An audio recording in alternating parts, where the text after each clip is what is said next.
Hey guys, in this video I'm going to do a full review comparison between the iPhone 6 versus a brand new Samsung device here, Samsung Galaxy A3, which is the smallest one in the Galaxy A lineup. So first of all, you can see that both are on their respective latest software. Of course, this is the 4.4.4 KitKat that we get right out of the box, and this is running on the iOS 8.1.3. You can check my channel out for the review. But anyways, first of all, the best thing about this device is that it has a premium design. You can see metallic frame and a aluminum back. Looks extremely great in hand and also feels good in hand, and that is the main reason why it's priced higher than other plastic Galaxy devices, and with having the same specs. And here we have the iPhone 6, which is extremely premium device again, and which is again also a lot more expensive than this one.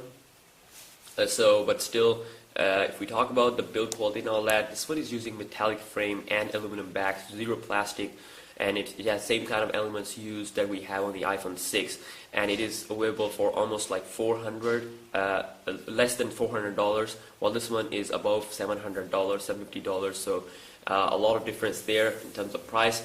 So you can see that iPhone 6 is completely made up of aluminum here. It's very plain, no metallic usage. You can see that.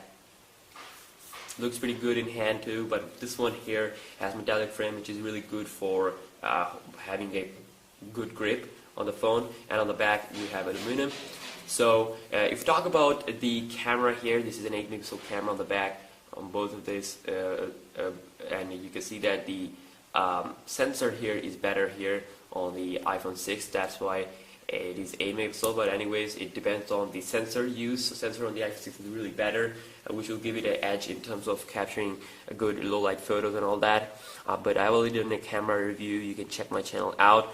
But anyways, if we talk about the front camera, this is 1.3 something front-facing camera, and this one is having a 5-megapixel front-facing camera. Now, this one having a 5-megapixel camera really have great selfies and all that. You can say that this has a better selfie, it can take better selfies even than the Note 4. I already done a review.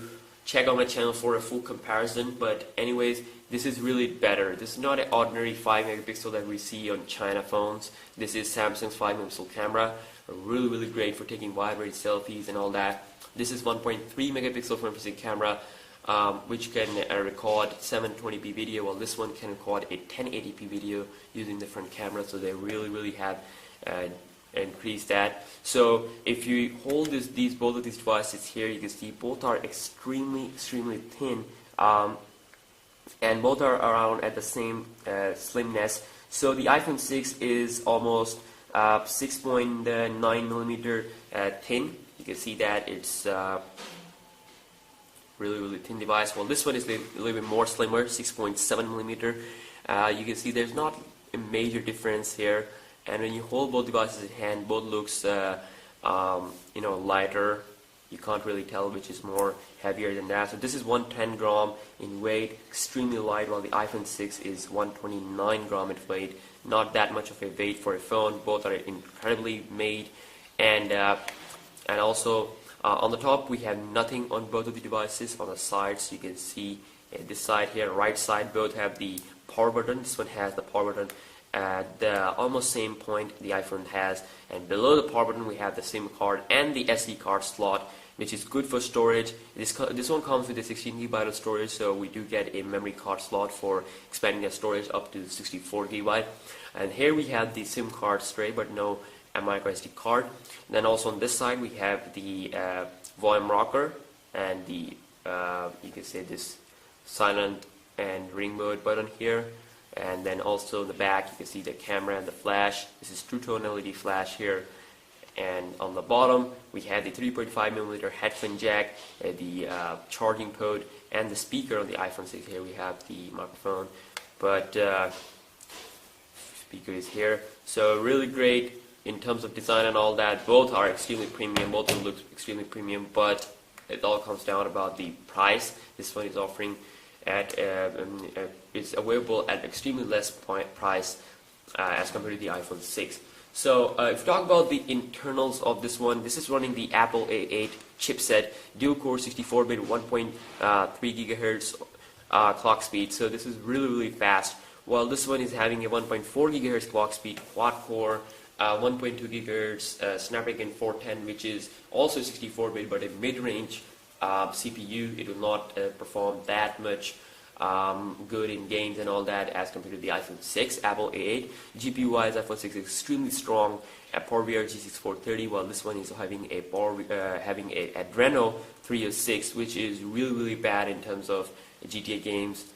But anyways, if we do talk about the screen, this is having a 4.5-inch screen, really awesome screen here for a smaller device, 540 by 960 resolution. AMOLED display, you can see no problem whatsoever. Let's change the wallpaper here. Do have a lot of wallpapers to choose from. Let's have this one. So you can see that really awesome display. All the detail looks amazing. While the iPhone 6, we have a Retina display. Now this is a 4.7-inch Retina display, and with a resolution of 750 by 1334. And it has a PPI of 326, which is really great. So both are non-HD displays. This one is having a PPI of 245, and AMOLED versus IPS LCD backlit here on the iPhone 6 are really awesome displays. But the AMOLED has an edge when it comes to sunlight visibility.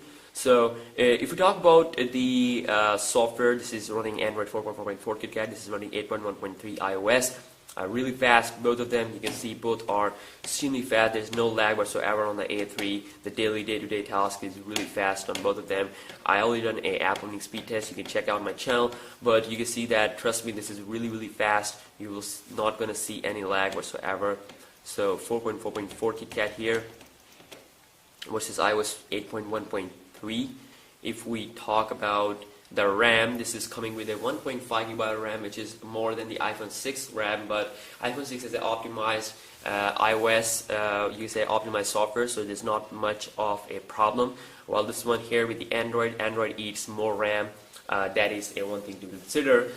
And of course, Android has its own goodness. You can see if we swipe from the bottom to the top, you can see we do get the control center, like the notification, like the quick settings we get on the Android, and then also all the notification going to appear here. And on the iPhone 6, on the top, we have the notification center like this. You can see the notification is coming here, and it looks extremely great. And of course, if we also check out this here, you can add some widgets on the notification center. While here you can add the widgets on the home screen by holding down the screen. You can add the widgets. You can also change the theme. We have by default 5 themes from Samsung. It looks really great. For the iPhone, if you want to apply the theme, you need to jailbreak your device, or maybe get a better app from the App Store to modify it and all that.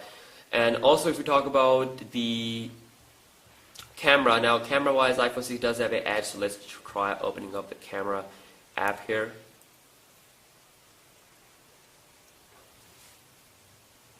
So you can see that both have extremely great camera. iPhone 6 have these sets of features. You can record a 1080p video, a slow-mo video, time-lapse video. Really great features there. While this one can only record a 1080p video, no fast motion or slow motion video recording. If we go here into the settings and more, you can see we have these settings here to increase the exposure and ISO, and also change the video size and do some normal stuff there.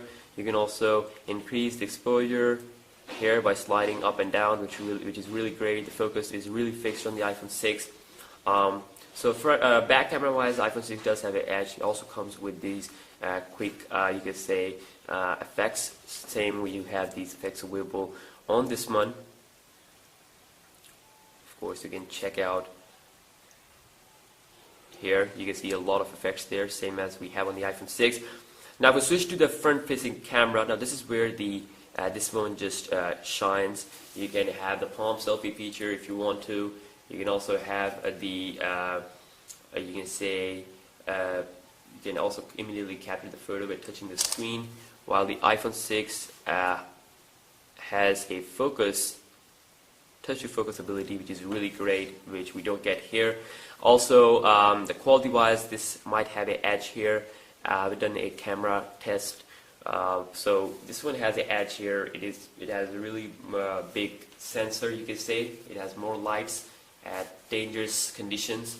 If you want to take more selfies, then this one might be the good choice there.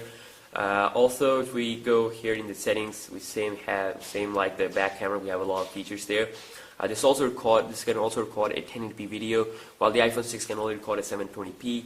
And we have this no more good options here available on the iPhone 6. You can have the effects, but that's it. There's no more options.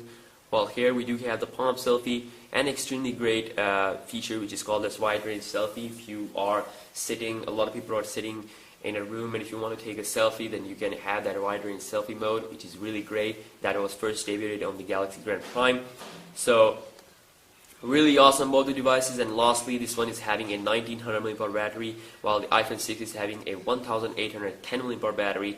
Both are really great. But I think the Galaxy A3 has a little bit better battery life, and it does charge fast, and also it also have a good battery drainage.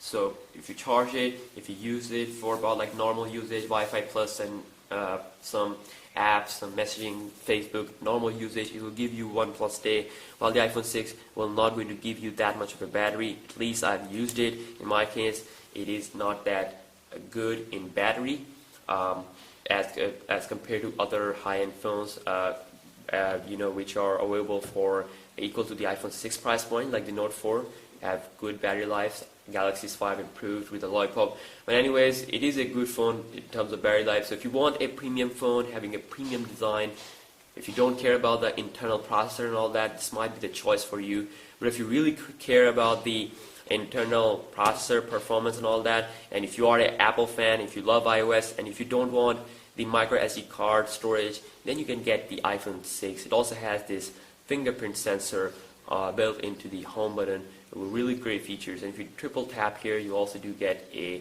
kind of like a one-handed mode. So it also comes with the neat features there, but that comes with a personal preference. If you love Android, you will like this one more. So anyways, I will see you next video. Be sure to subscribe. Peace out.